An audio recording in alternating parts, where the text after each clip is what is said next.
Alright, hello everyone.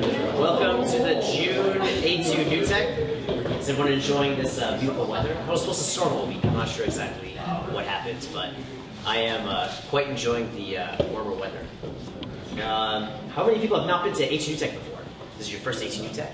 Okay, alright. We have a few more veterans than usual. Basically, at A2NewTech, we have 5 Southeast Michigan area companies present their startup for 5 minutes, and then followed by a 5-minute Q&A. It's really an unusual hybrid event where it's sort of a chance for startups to make themselves be known to the community, and also a chance for us to sort of ask them friendly coding questions about what they discovered on their startup journey so far. And there's also a great list for community announcements. And I know that there's already a few people who have let me know that they have community announcements. So if there's an upcoming meetup, job openings, or other opportunities for entrepreneurs in the area, definitely have those ready, and we will do those in between the presentations. Yeah, I guess our first presenter is Anita Holman from Red Engine app. So please welcome her.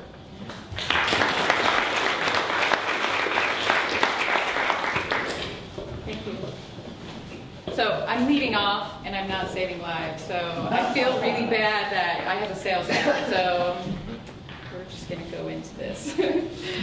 Anyways, I am Anita Holman. I am the general manager of Red Engine. I am also work at an agency, marketing strategic agency, Interrupt, that focuses on marketing to building materials industry. And the way that this app was developed was because there were gaps as we were looking for enterprise level sales tools to represent and recommend to our clients. So we went out and we looked for out of the box apps that were out there. We really couldn't find anything that was as strong and dynamic, and so we worked with a developer and developed Red Engine. So what this is, it's a consultative sales tool, enterprise level consultative sales tool. It should be used to close jobs faster. It should be used to gain real-time analytics of what's happening out in the field. And in our market, it's all about a higher dollar in the sales, so we want to upgrade sales. Right now, some of the gaps that were happening out there in building materials and marketing, there are sales teams and there are marketing teams, and a lot of times they're not talking. Marketing's doing their own thing, and sales are making presentations themselves. So in a brand, a big brand like that, the inconsistency of tone and voice is a big problem. On top of it, in marketing overall, when people say, okay, what's that brochure or video going to do in a payback? What's the ROI on that? A lot of times no one has any idea what's happening. Now this app is able to track down to what page they're staying on longer, down to how long did they click on a video or did they click on that PDF. On top of that, you can gain so much audience knowledge in this whole closed loop marketing approach. It's all about getting the customer's voice, modifying your presentation, and then making it very targeted towards them. Also in marketing, there is a CRM system, customer relation management, where all of the information feeds into that. It's this huge Salesforce.com, it's this huge area that no one wants to use because it's difficult. This app can feed into that. It's very easy for someone to bring the information in. So if you look at the landscape of what's out there right now, there are Dropboxes or repository for files, there's organization software out there, there's mobile CRM systems that are out there, there's presentation software that they're doing a great job, but it's still very limited, or some collaboration that's happening. All of this functionality is put into a single app. So no longer do you have multiple software options out there or apps that you have to deal with, logins, Salesforce, Chatter, all of that. Everything functionality-wise can be combined into this app. So by the way, the whole presentation that I'm doing is on Red Engine, so you can see it's very easy and you'll see how I maneuver around. So it's a secure, fully branded iOS app. We bring on manufacturers or clients, we give them the opportunity to make passwords for people. So it can be anyone from a marketing person, a salesperson, an executive, a VP can have access. You can modify what they see on a dashboard, very easy, and you give them access so they can take control of it. The passwords also allow full analytics on the back end. Analytics can come from what product's being sold in what area by what TM, what territory manager, to what marketing tools did they use to make that close that deal. They can say, okay, from a marketing standpoint, I know that brochure and that video is what closed that deal and led to a conversion at the end. And they've never been able to do that before. So this gives them such a huge opportunity to fine-tune their marketing approach. GE is currently on this platform. They started in transportation and they've expanded out to 5 different divisions. And they actually used this app a few months ago to bid on a $4.7 billion transportation deal contract in China and got it. And they contributed to this Red Engine platform. So this is over the last year that they've been using this. The yellow is the time in the app. They've increased their engagement time with their customer by 30 times, and the user engagement of the tools inside the app has increased 20 times. So what that means, when you increase the engagement time with your customer, you're creating loyalty, you're going to have them come back when they're engaging with your brand. That's what's going to create the long-term relationship with them. So we'll go into the app. So what the app is, there's a back-end development. Someone owns that. Really, in a business, it's marketing. They have a dashboard like this, and you can make applets. You can create as many applets as you want in there. Right now, we have 3. One for Interrupt, our company, which is the one I was just in. But we're also doing one for a cabinet company. So everything is very easy, very intuitive, designed so that you can just drop and drag. For this cabinet company, it's a new brand that a PE, private equity firm, purchased, and they're launching this brand in July. So we're helping the sales guys use this tool to, one, understand how do we want to take this brand out, and then also how should they present it to their customer. So everything on the left is internal training. Everything on the right is what the customer would see. So this is really the dashboard for that salesperson. Sorry, we're out of time. I don't know if you have one last point you want to convey, maybe? You know what? We can meet up after. It's really the functionality of this where you can go through, very easy to look at presentations, look at product information. You can go in here and look at products. You can upload anything you want. So you can upload PDFs, HTML, MP4 files, very engaging. Thank you.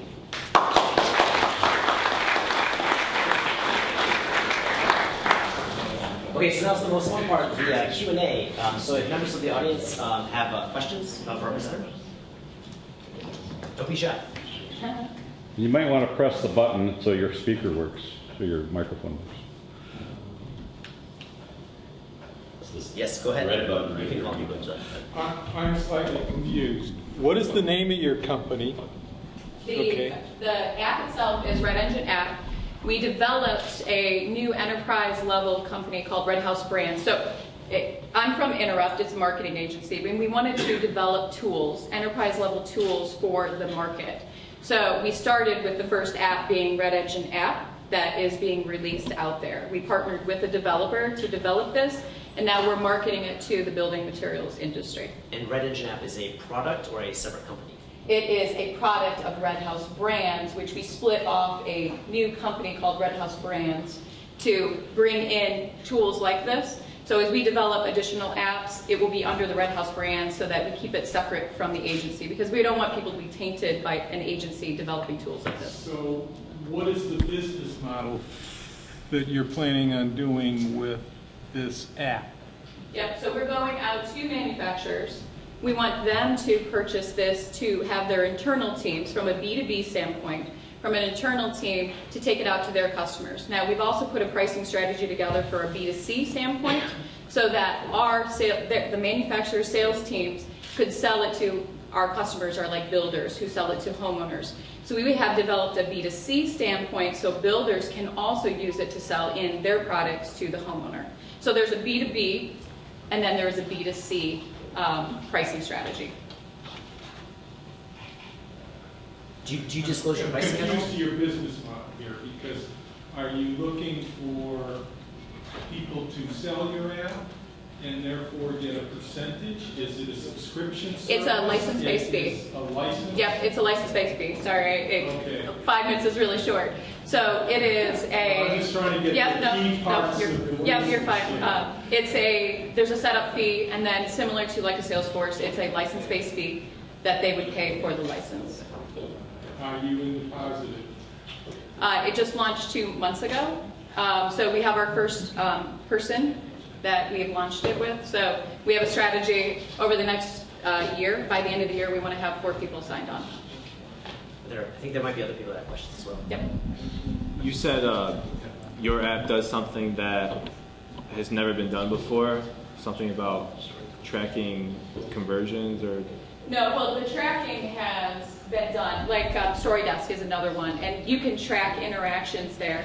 This tool that has the CRM integration, the mobile CRM, the chatter, the analytics, and it can bring in product like SAP and ERP information, so you can layer those in. So there are other programs out there, or software out there that can do singularly, or maybe a few from an analytics standpoint, but there's none that go across all 5 of those areas. Yep.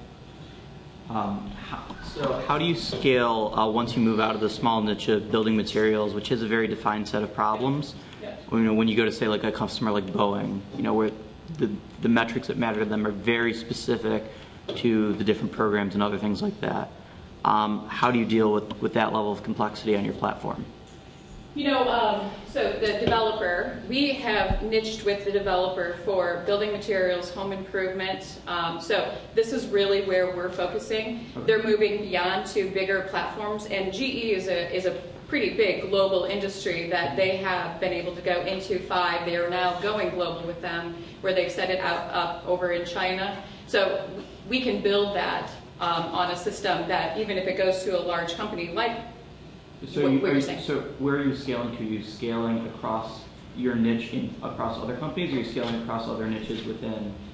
we are only staying within building materials and home improvement to launch this Red Engine. NHatch, the developer, is going beyond into other areas because we focus specifically in building materials. So we know because this tool was developed specifically for building materials manufacturers and sales teams.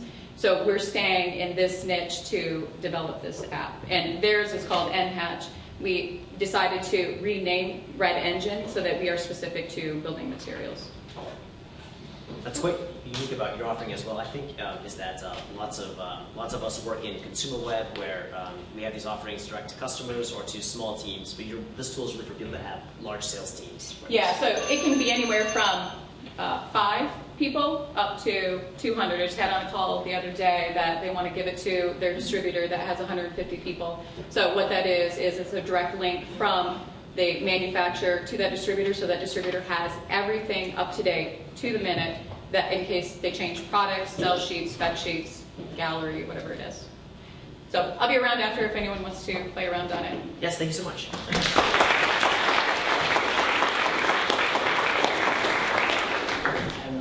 Yes, please come on. So without fail, I always do a horrible job of introducing sort of the people behind A2NewTech. First of all, I'm Zach, your host. I work here in Ann Arbor at a company called Olard, where we put live chat on websites. Other very important A2NewTechers is Bryce, our very gracious host for the University of Michigan Rayle law clinic. Another very important A2NewTecher is Roger, our great videographer, and he's here representing R2 BIVE. And then I had a hard time picking out one person in particular to represent A2 Geeks. A2 Geeks is a really unusual organization in that it sort of helps host other events. So A2NewTech is one of the events that this larger umbrella of A2 Geeks hosts. And so I think I'm going to pick on Scott, who's sitting next to Bryce. He has helped plan some Ann Arbor startup drinks in the past, and also maybe helping provide podcast coders in the near future. So those are some of the people who help support A2 Geeks and A2NewTech fairly directly. Mike is our next speaker from BioVIGIL. Do you need a little bit more setup time, or looking good? I think we're good. All right. So I have to talk to them. Well, it's an ambient mic, yeah, so you should be set. Okay. So Yeah, you don't have to stay talk on. right into it. Yeah. All right. Well, time starts now. So Mike Burba from BIOVIGIL. We came here to kind of introduce ourselves to the Ann Arbor startup community. We are a VC-backed startup that is on Main Street, just north of Depot, so near Casey's, if you've ever been there. Our CEO is over here, Kevin Wittrup, and a couple other folks from the team are here. We're in sort of a high growth phase, looking for great people. So hoping to find some folks that are passionate about saving patient lives. So the problem that we address is about 5% of patients that go into hospitals acquire an infection while they're in the hospital. That's more than breast cancer and car accidents and AIDS combined. So it's a big problem. There's a big cost to it. Hospitals end up spending about $11.3 billion in the US. These are the top 6 infections that people catch while they're in hospitals. Each of them have a very significant cost. So to that end, there are regulations in place from the Affordable Care Act that are aimed at driving down infections, both carrots and sticks. Really, they use Medicare payments to give incentives to hospitals as well as penalties, and they're big numbers that go to the bottom line of hospitals. So how can we prevent infections? By washing hands. And Dr. Semmelweis discovered this in Austria in 1847. Unfortunately, he did it before Pasteur discovered germ theory. So although he was able to reduce mortality rate in maternity wards by tenfold, he was discredited because physicians didn't think that they should ever have to wash their hands. So he lost his job. He eventually was checked into an insane asylum. And within 2 weeks, he died from injuries sustained from getting beat by the guards. So you would think 2014 we've solved this problem, but in fact we're still at, study after study shows, we're at about 50% in terms of hand hygiene compliance. So how do you get people to wash your hands? Infection control programs are focused on awareness. They use little stuffed animals like this. You might see posters in the hospitals. What they really like to do, I don't have time to show this video, it's only 5 minutes, but they really like to make videos. So in fact, there's like a Sundance for infection control. This is like a Beat It, except it's just wash them. It's really, really horrible, but that's what they focus on. And as you can imagine, it doesn't have any measurable impact on hand hygiene compliance. So our solution is the BIOVIGIL solution. It's continuous monitoring and reminders. And so a couple pieces of the system. One is this badge. We have some badges here. We can let you play around with them later if you want to use them. We have alcohol that you can put on your hands to test it out, or you can take it to the bar later, and that works as well. So essentially the badge has a key. This identifies the user that's using it. A person puts that into the badge, and this is what's used to, there's an alcohol sensor right here that's like a breathalyzer that tests when people put sanitizer on their hand. This is a room beacon, and this goes on the inside and outside of each room, and there's basically an IR curtain at the threshold, and that helps you us identify. There's IR receivers right here. That's how we know when people walk into rooms. When they walk into a room, it'll go through a green, yellow, red sequence, and with little tones that remind them to wash their hands. The base stations, at the end of their shift, nurses will put the badges on the base station. It charges the badge. There's about a 17-hour cycle, but it also takes the data off the badge and sends it up to the cloud, and all the data is aggregated for the hospital administrators to be able to see who's compliant and who's not. So what does that deliver? This is a pilot that we rolled out. Again, continuous monitoring. You're able to see most everybody is really good at hand hygiene compliance, and then there's 5% that... Screen's washed out, Mike, just so you know. Imagine, if you will, a chart that's at almost 95% until you hit about all the way to the far right, and then you got a couple people that need extra attention. You can see this one a little bit better. The other part, so continuous monitoring and then continuous reminders. This is where our badge starts beeping at 16 seconds, and you can see if we didn't start beeping, we would lose some of the hospitals would lose the effect.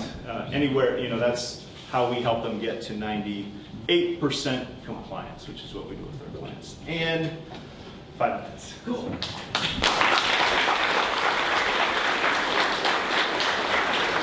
Kevin, you want to join me and answer questions, or? As needed. Okay. Yeah. Do you have an idea of when a person learns the behavior and become permanent and needs to stop using this? Or obviously, as a business, you want them to always use it, right? We've been talking to our hospitals. Yeah. I'm a nurse, so Oh, you're a nurse. my wife's a nurse. Oh, your wife is. So we actually did some studies on that, and at the end of the day, the monitoring, so the average baseline is around 50%.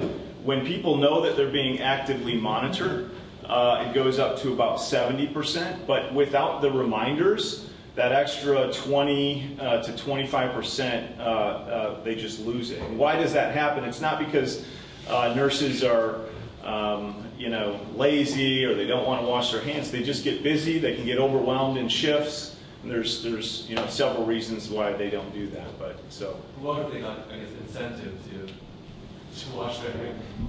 That's actually a good open question, and we think that there's opportunities to incent people to wash their hands, but our clients have not done that to date. So, and we're still at 98%, so maybe they feel like they don't have to.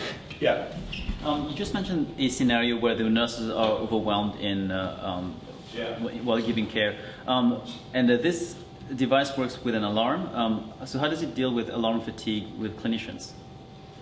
Well, that's a good question. So, for two things. So, first of all, they know that their numbers are being monitored constantly by the nurse manager. In fact, in some of our pilots, the nurse managers have talks with the people that are on the far right side of the graph, right? And what that has done is that gives them measurable data that they can go back and talk to that person and say, you need to improve, let me help you improve. Maybe I need to change your workload or whatever. And in those cases, the people that got talked to became 95% plus compliance users. Secondly, remember, they're walking into a patient room. When the patients get checked in, they can see this badge. They can see that it's green. They're given a brochure that says, here's what this badge means, right? So there's sort of a psychological effect that when they walk into the room, they don't want that badge to start going yellow and then red and have the patient ask them, why is your hand going? Let me add to that, just real brief. There's also a very sophisticated set of workflow integration rules that run on the badge, the business rules or the application logic, where the badge only beeps when patient safety or policies are at risk. So if the user is compliant naturally, which only happens unfortunately about 50% of the time, they would never see or hear from the badge. It's only when the badge needs to intervene, and then in which case you have to ask yourself, is that what you want to have happen or not? Now, since your badges have individual room beacons, if a patient does acquire an HAI, does your data allow you to track who's been in and out of the room so you can actually see where the infection's been throughout the hospital? Absolutely. And we track cross-contamination. So we can track if you walked into a room and you got what we call dirty or contaminated, and then walked to another room without sanitizing, we know that. We track that. So. Very nice. Are you building a wearable technology company and planning on rolling out additional products that will use wearable tech like this and beacons, or is this a solo product endeavor? Yeah, so that's a great question. So we are right now, a wearable tech system that's focused on hand hygiene compliance, but long-term vision is to take this badge. There's, obviously a microcontroller in here that we capture a lot of data. We want to take and make this a platform for communication and a lot of other things within a hospital. For HIAs, is this something where it's a large percentage of people aren't washing their hands quite enough, or is more of this being driven by a small percentage of people who really are not washing their hands nearly enough? Do you know what I'm saying? The published studies show an average of 50%, and so to get to that number, it's a large percentage of people that don't do it all. 50% that are just below the threshold for enough is probably not as big a driver as, let's say, 2% who are just not doing anywhere near what they're supposed to do. You see what I'm saying? So I'm just sort of confused about what the problem here actually is. It's widespread. Nobody maintains the compliance levels at all. Caregivers have 100 to 150, 200 patient interactions a day. They have too many things going on and they forget, no matter how good they are. Okay, well, thank you so much. Please stick on efforts.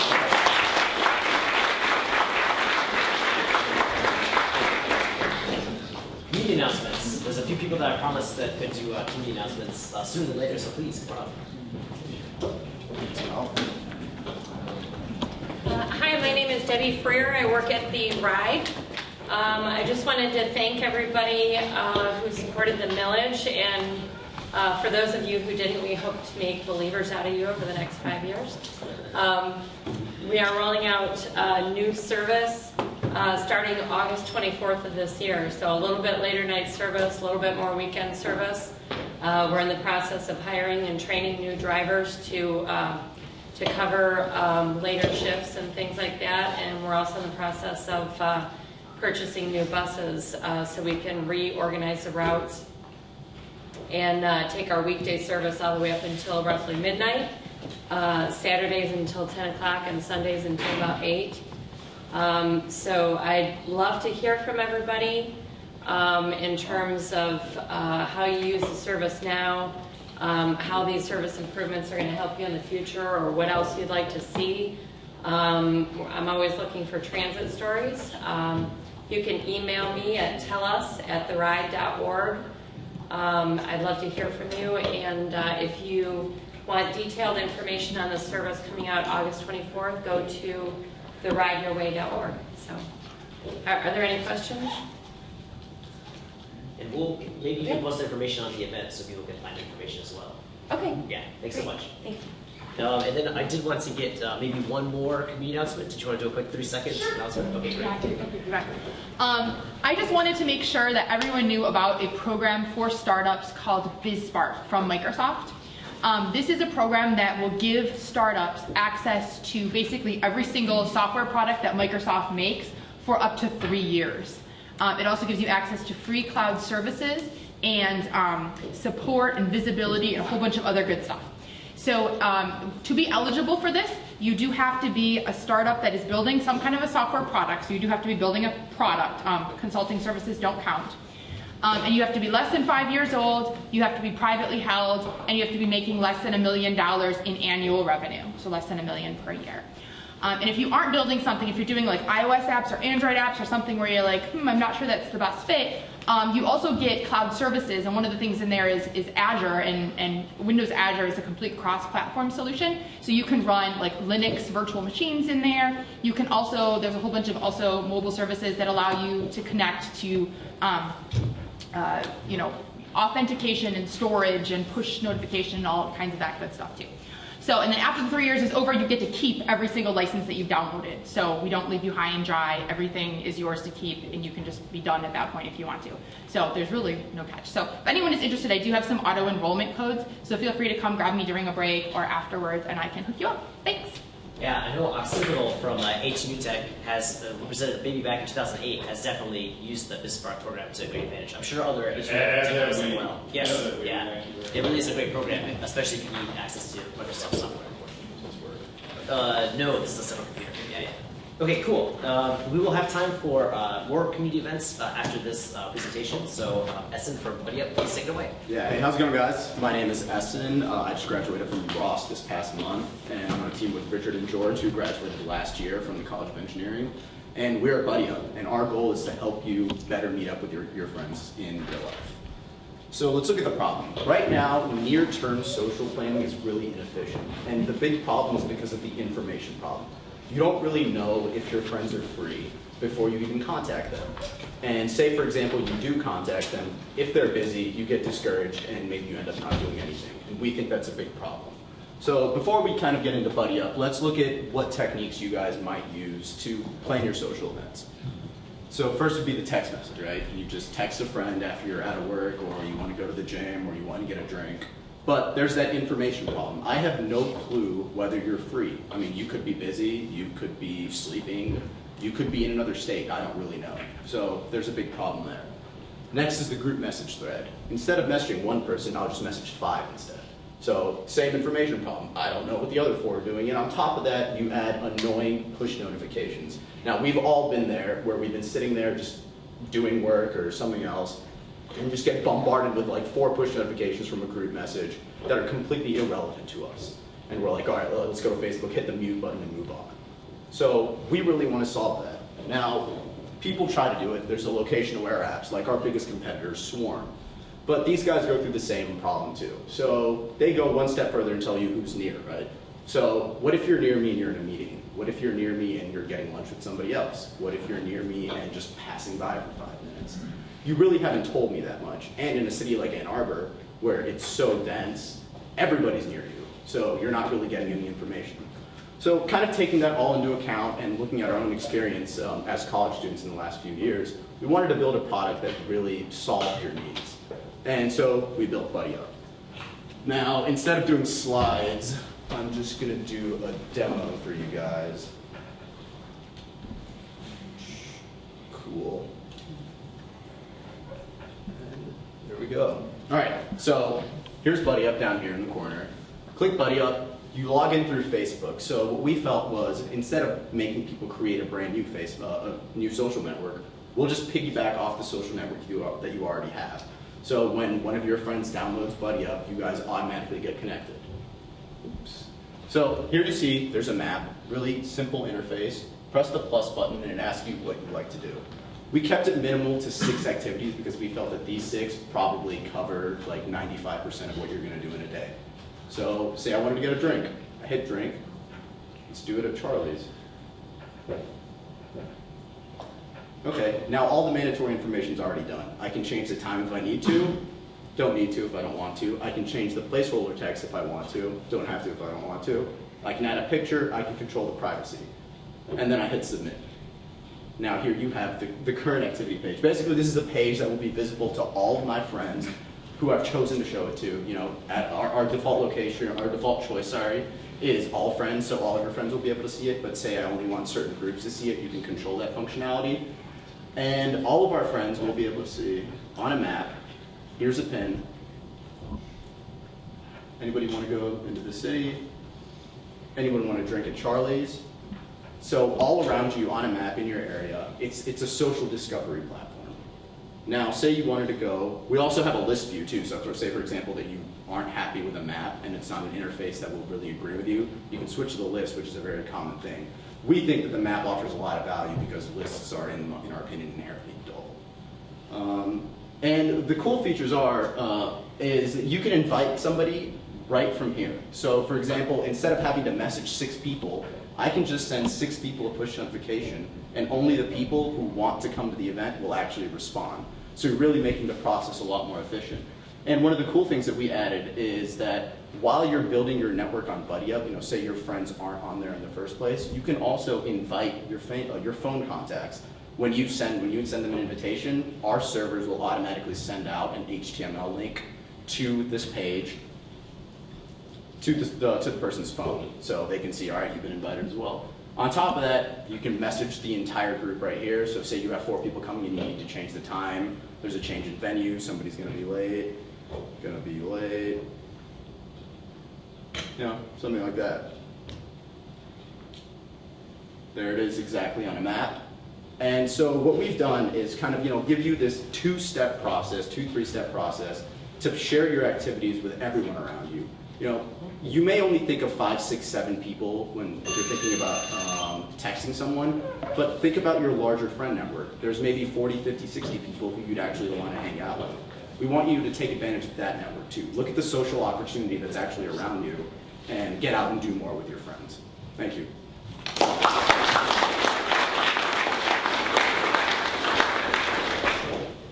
Questions? Yeah, so feedback been from girls, primarily about like the map and like sharing it with their whole network? Right, so the feedback we've gotten is that people, like as of now, what we've seen, we actually soft launched about 6 weeks ago to kind of as an open beta to help us iterate over the summer. Our goal is to have the product ready by mid-August when school kind of comes around again. So it's a really good spot. And what we've seen in the data is that people actually are pretty comfortable right now at the beginning sharing it with their overall network. But, you know, right away, a big question people ask is, you know, like, what if I don't want so-and-so to know about it? What if I don't want so-and-so to know about it? And we understand that's a realistic problem. And so we've made it really easy to make groups in the app as well. So say you want to do it within a control group of people, that you can share your events only with those people as well. It's just a one-click thing that I can prohibit 80% of my network from seeing what I want to do. So yes, completely, that's an issue that was brought on, but it's something that we thought about and that people are actually, you know, working with. Yeah. How are you making money? So we're not making money right now. We're a social-based application. Unfortunately, revenue will come after users, but our plan is in the future, once we have that critical mass of users, we'll have a great wealth of data. So we'll know what somebody wants to do, when they want to do it, where they want to do it, and who they want to do it with. That's a really big, powerful set of data that we can then target specific advertisements, promotions to them.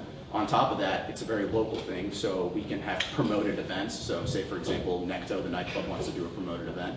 We can do that exclusively for BuddyUp people. Rick's American Cafe, you know, if Rick's wants to do something, bigger cities, it could work as well. But, you know, we're not thinking about revenue right now. We're thinking about product development and growth to get to that critical mass. What is that critical mass? I've not defined an exact number yet. How do you scale to different cities? Right, so the idea is that we'll first start off here at the University of Michigan, and then the user acquisition model will be kind of send out originally to people on college campuses. We want to target the college student because they have a dense network already in a local area. So we'll be doing promotions, targeted advertising on college campuses. So our plan is to do it here, then kind of go to Michigan State, maybe go to other areas, other schools in the area. Just, you know, like a college ambassador kind of program where it'll be the job of those people to get groups to download it. So, you know, if I could go to a place like this, or, you know, like a campus organization and kind of speak to them, then a lot of people who download the app at one point and their network's already on it, it already helps them that way.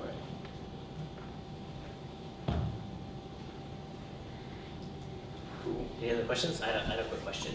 Yeah. Sometimes I've noticed in social groups there's sort of like one or two people who do a lot of the planning, and there's a lot of people who like, you know, enjoy attending events. And I know that your user story was very centered around someone who like wants to plan an event, but is there also a story there for people who are, I guess, like looking for things to do? Right, so their friends exactly. or So other one thing that we're considering adding is this kind of just find me something to do feature, which will be kind of, it's almost like we're hoping that we can write an algorithm that will match people who are looking for something to do within their friend group. So say, for example, that I just put myself out there as available for the next couple hours to do something, somebody else does that, then we can match them up. But then, you know, you run into another issue there is what if you get matched up with somebody you don't want to, like, you know, be matched up with. But there's certainly events that are less public or more public, things like A2NewTech, where it's like, you know, there's lots of people going, but I'm not necessarily like going with someone in particular, I guess. Right. So, you know, there's also like, there's an ability to make an event public as well in our application. So, you know, if you wanted to let everybody know, you know, you could do that as well. Very cool. Cool. Thank you. Yeah.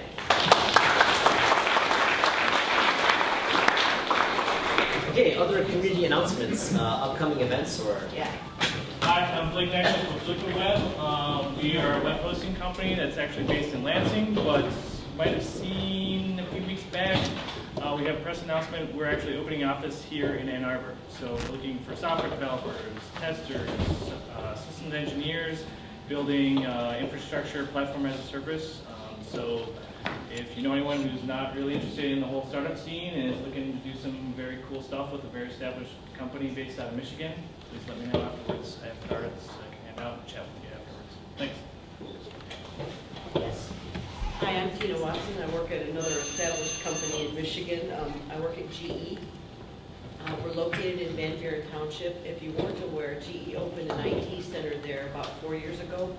There's now 1,000 people there. It's the largest IT center that GE has globally. On July 8th, from 6 to 8 p.m., there will be a recruiting event looking at what GE is doing with disruptive technology. I have a couple of copies of a handout. If you want to talk to me later, I can give you information about that. You would need to contact HR at our site, and they'll set you up with the information. Awesome. Yeah. Hey everyone, I'm Julie with Girl Development Ann Arbor, and we have an event coming up tomorrow at 6:30 p.m. at Ann Arbor Spark. It's going to be sort of a high-level intro to mobile development, so if you're interested in getting into mobile development or maybe having an app created for your startup, this would be a great opportunity to kind of get an overview of the options and figure out what might be your best choice. So find me afterwards if you want more info, or look us up on Meetup. We're at Girl Development Ann Arbor. Thanks. Hi, I'm Ben from Core Innovations. We're actually a software company that was just funded, and we are looking for a technology lead to help with a product that combines consumer and enterprise aspects. If you would be interested, either send me an email at ben@Core.Innovations, or alternately just keep an eye on the Spark job board. Thanks. Cool. And just a quick show of hands as well. It says community announcements, just so I get an idea of. All right, 1, 2. Okay, cool. So we'll try to fit those in after our next presenter, who is Jeremy for TurtleCell. That's right. All right, so my plan is to keep this pretty informal, but my name is Jeremy Lindelbauer, and I'm a co-founder and the Director of Sales and Marketing for TurtleCell. So for those of you who don't know who we are, we're a local startup, and we are a mobile accessories company looking to integrate innovative utility features into protective smartphone cases. And our flagship product that we've been working on for the past 2.5 years is the TurtleCell, a protective phone case with retractable headphones built inside that come out to any length, with a microphone so you can take your phone calls on the go safely and listen to your music quickly. And when you're done, just by holding the retraction button, they slide back safely into your case so you don't lose, tangle, or break your headphone. And so to give you a little bit more about the actual product, like I said, it's a protective case. It has a raised lip, so if your phone falls, it does protect your phone. It is a 2-piece product, so it's pretty easy to slide on and off, and your phone actually slides right into the aux right there, and it'll connect your headphones. There's a switch on the back there that will activate or deactivate the headphones, so you can either pull out the headphones, activate the headphones, and take a call that way, and listen to music that way, or you can deactivate the headphones and take a call with your normal functionality, as well as use a speakerphone and listen to music that way. So over the past 2 years, we've been working hard on this, and just in this last December, we started negotiations and kind of ended up partnering with a manufacturing and distribution expert out of Auburn Hills, who is helping us bring this to market quickly, which has been kind of the key piece of helping us scale quickly. And so with that agreement, we've been working back and forth overseas, getting the manufacturing together, and we're going to be delivering units in October is our expected delivery. And at the same time, we've been talking to national retailers. I'm sorry, I'm not flipping through the pictures here, but that's all they are. And we've been fortunate enough to get orders in totaling 105,000 units from national retailers, and expect to be in 7,000 stores by the holidays, contingent on us moving along and hitting our production deadlines. And so we are now headquartered in Carytown. We were in Ann Arbor Spark for 12 months. And at this point, we have a team of 6, which is expanding to 9 by the end of next month. So things are going well. It's really exciting. And at this point, we actually just launched a pre-order campaign through our website, TurtleCell.com, which allows early adopters and supporters to basically pre-order the unit for $39.95, knowing it's going to deliver in the fall. So really, I'm kind of here just to kind of tell everybody who we are and get the excitement level up, hopefully, for TurtleCell. Hopefully you've read about us a little bit. We've got some local press, and we should be in the free press here in the next couple weeks. But check us out online, and there's plenty more there. But please feel free to ask me more about the pre-order campaign, technology, our team. We're basically a group of recent college grads. Everyone in our office is 25 and younger. I myself am a Michigan State alum. My 2 co-founders are Michigan alum engineers. Like I said, I'm on the sales and marketing side, but please ask me some questions. Cool. Thank you.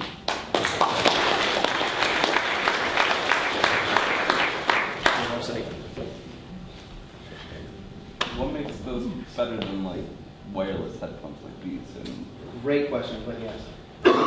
So Bluetooth is definitely one of the biggest established, I guess, competitors. So right now we are the first, and that was part of why we did this pre-order campaign, to make sure we're the first to launch a retractable headphone case mask. But as far as wireless solutions, Bluetooth, what you find is typically expensive. So it'll run you somewhere around $200 potentially. And as a group of students, we were looking for kind of a cheaper alternative that also was not going to need to be charged and wasn't easily lost. So what you find is these are always in your case. So to give you some examples, the biggest kind of pain points we're looking to solve are tangling, losing, and breaking your headphones. So going to the gym and I forgot my headphones, or wrapping your headphones around your case and then they break, or tangling your headphones and wasting your time when being frustrated through that.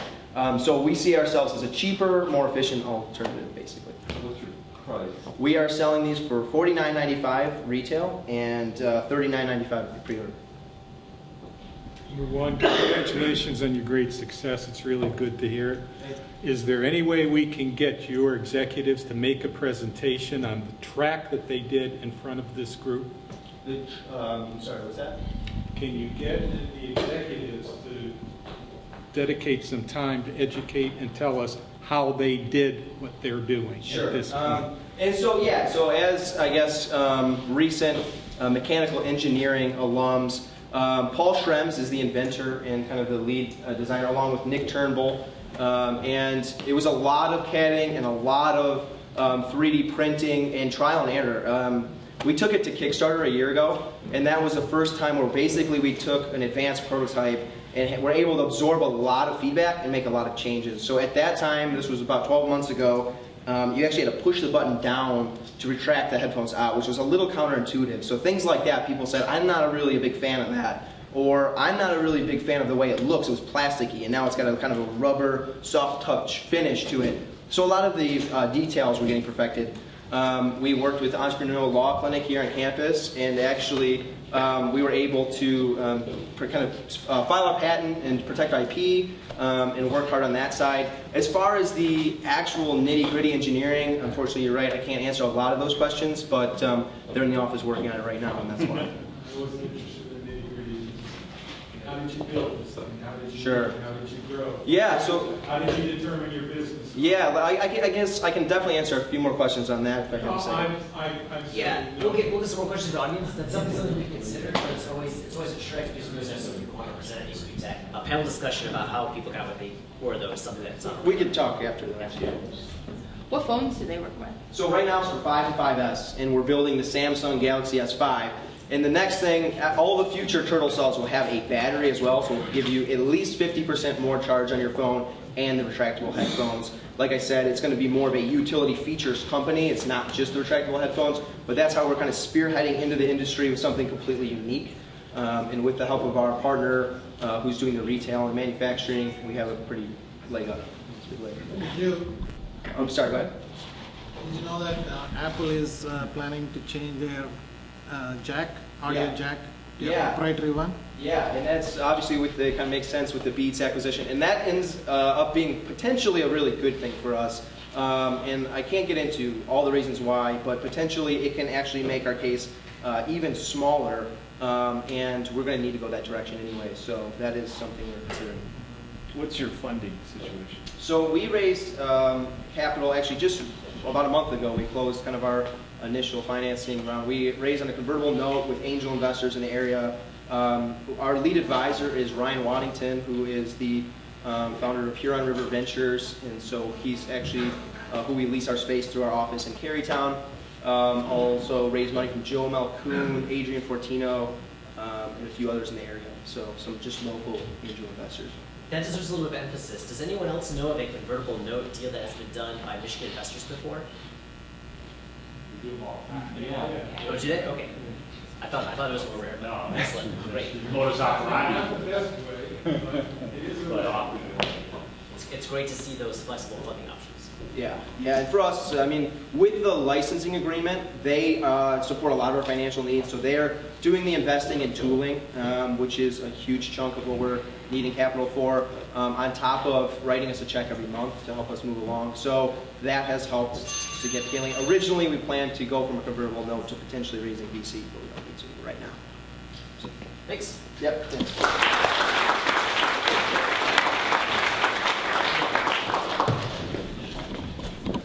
That is, I don't know, that's a really interesting point. There's all sorts of, I don't know what to call it, smaller mechanics perhaps of running a business. Things like different funding options that are available, things like how you discover your first customers and that sort of thing. Often at A2NewTech, 5 minutes per company is not quite enough time to get into that, but that is an interesting conversation that doesn't really have a venue right now in Arbor, and something that's sort of interesting to think about. While I continue ruminating on that, I think we have 2 community announcements left. Did you, sir, have a community announcement? Or, yeah. My name's Denis Thomas with IQ Strategics. I'm a principal with the company. And we have a knowledge platform technology designed to deliver organizational knowledge on demand. And I'm looking for a software scientist, actually, an ordinary genius would do. That programs in C++, Java. If you know anyone, please let me know. And then I thought there was one more announcement. Yes. Hi, my name is Gloria Hess. I'm with VersaCore, which is an electronics controls and software engineering services company based in Royal Oak. I wanted to let you know we just launched our Ideas to Action contest about a month or so ago. So we know resources, engineering, and funding itself can be pretty scarce in any industry. So what we're doing is offering $250,000 worth of controls, electronics, and software development to those applicants or companies that submit the most innovative idea within medical device, clean tech, or automotive. So submissions close August 15th. And if you have any questions, come find me afterwards. You can find more information and applications online. It's www.goversacore.com. So come talk to me afterwards if you have any questions. Thanks. So one last sweep review of the crowd here. Yeah. I'll do with that. Big fan of the dialogue here.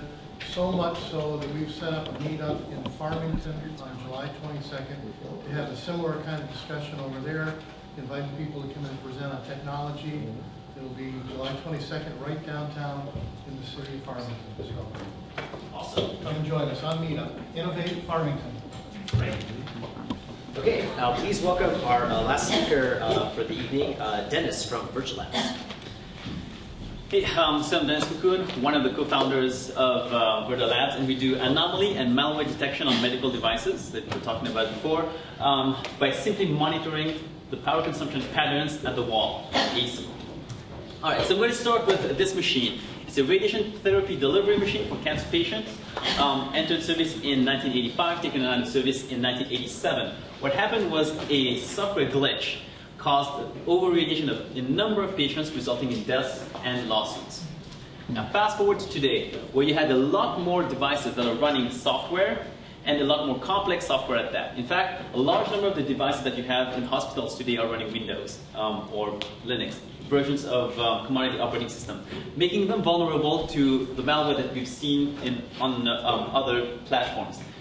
For example, this just came out a couple of weeks ago, indicating that in the healthcare and pharmaceutical companies, Zeus is a big problem, right followed by Configure. Surprisingly, Configure is still a big problem in those industries.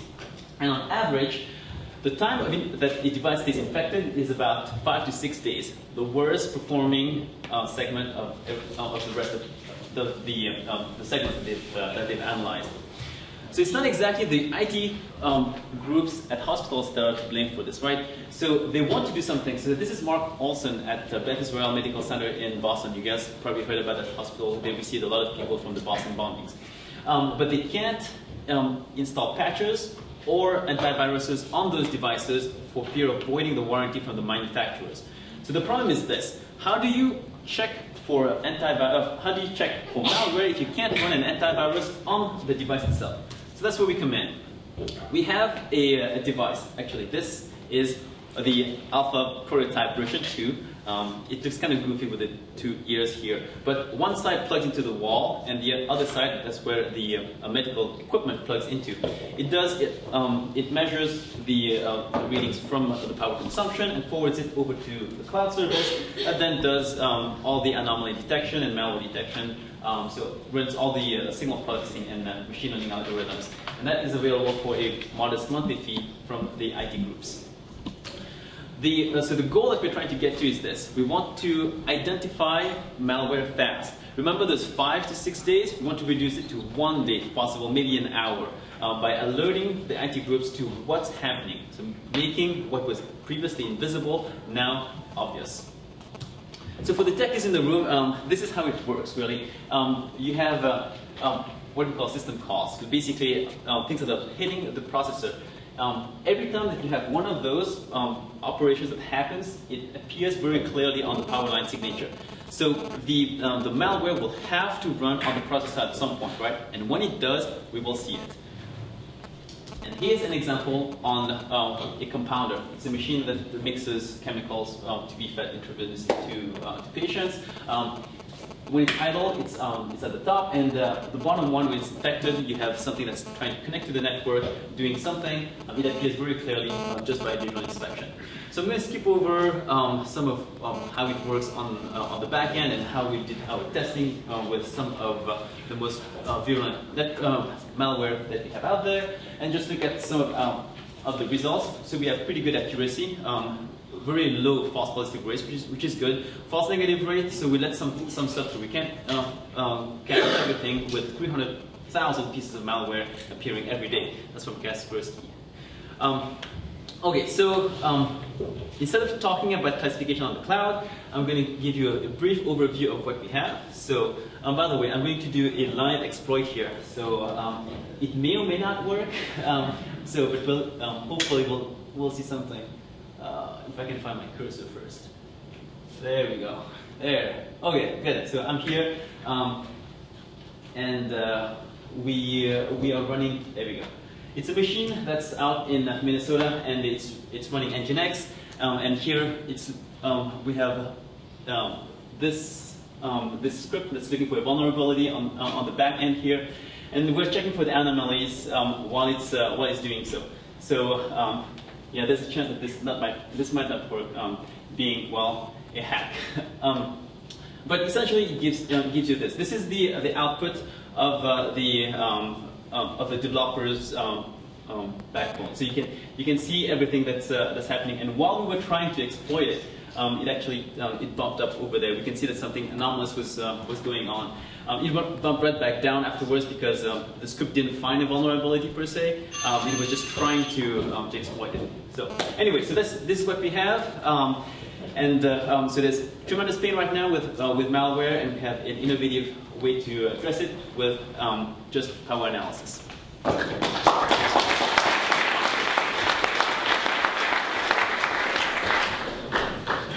right, any questions? Looks like there are. Hi, yes. With software getting more complicated and a lot of background tasks taking place within the software, how do you differentiate between a normal background task and a piece of malware based on power consumption? A very good question, because so there's a lot of noise in the background from other running processes.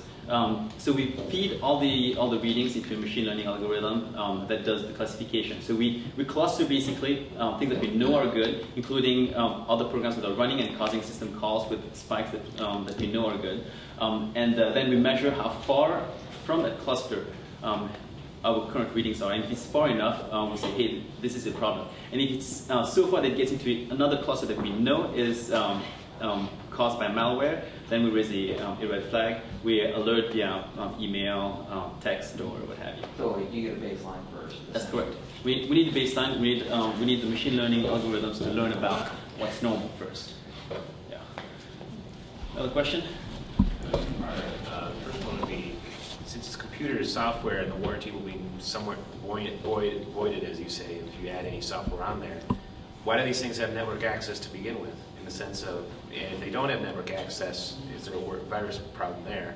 Then on the flip side, after you find there is malware there, if you can't install anything to actually remove it, what are you what are you doing in the end anyways? Yeah, very good. So first part first. Why are those machines on the network? Sometimes they will have to pull patient data, for example, or output something that they've measured. So CT scanners or MRI scanners will have to transmit the data, and doing it other than on a network, it could be a little cumbersome. And don't forget that infections can also happen without networks, right? So we have reports from hospitals that are completely enclosed in one separate VLAN and still getting infected. What happens is people are bringing in their photos on the USB sticks and plugging them in and infecting the network that way. So that's about the networks. Now, what do we do once we've detected an infection? Most of the groups will actually go to a factory reset. So basically, reset the device to factory defaults, what's known to be good, and then we configure it for the users. It's not the best solution that we have out there, but at least now they know that something good is going wrong, and they don't have to go all the way through and wait for a failure to happen. Another question? Are you guys here in Ann Arbor? Yes. And why med devices? Medical devices. So we came out of the same research group, so I skipped this slide. So those are the founders of this particular company, and we're trying to commercialize some of the work that we did in our research group, and our expertise happens to be on medical device security. But the flip side of this is machines that are doing very repetitive tasks, like medical devices, also happen in industrial control systems, and that's another segment that we're going after. Centrifuges, perhaps? Yes, and yeah, we didn't say anything about this. Other questions? So at least for devices that are hooked up to a network, why wouldn't you just use an IDS to figure this out? Absolutely. So there are network packets that can be seen, and you can detect them on the network as well. But sometimes the infection waits for a little bit before becoming network active. But even during that stage, it has to hit the processor, and whenever it executes, we can see it instead of having to wait on network traffic. Yes. Would you be able to extend the software to try to correlate, like, what time you have these power spikes to what processes are running to try to identify where exactly the malware is? Where the malware is on the machine, or so like as opposed to doing just a full reset of the software. Oh, I see what you mean. That would imply, so that it gets back to Scott's question back there. You will have to modify the software in some way, and the manufacturers don't know exactly if it's something good or bad. To be safe, they just say factory reset, and we start from there, from known state. Yes? So I was just saying that taxi wash their hands to prevent infections. That's actually a very good point.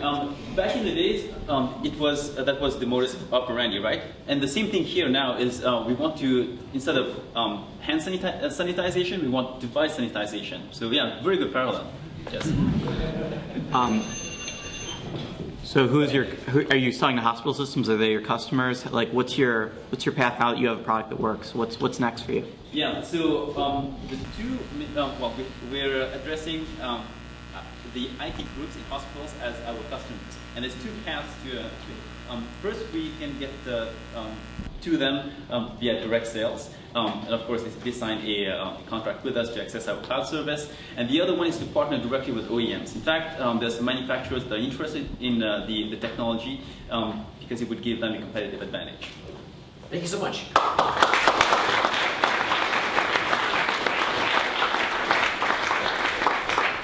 Okay, that almost concludes our formal programming for A2NewTech. One thing, a lot of people stick around afterwards to ask questions or clarifications about anything that you heard today. The one last piece of official business is often there is an after party for A2NewTech. Sponsors. What, sorry? Sponsors. Oh, I think I hit that earlier. Yeah. Is anyone interested in grabbing some beers or some pizza or something afterwards? After A2NewTech, maybe, possibly? What venue? Pizza House? Dominic's, okay. Top So of the park. people will probably hang out here for a while, and then if you're interested, there may be a contingent that goes over to Dominic's for food and drink afterwards. Thank you guys.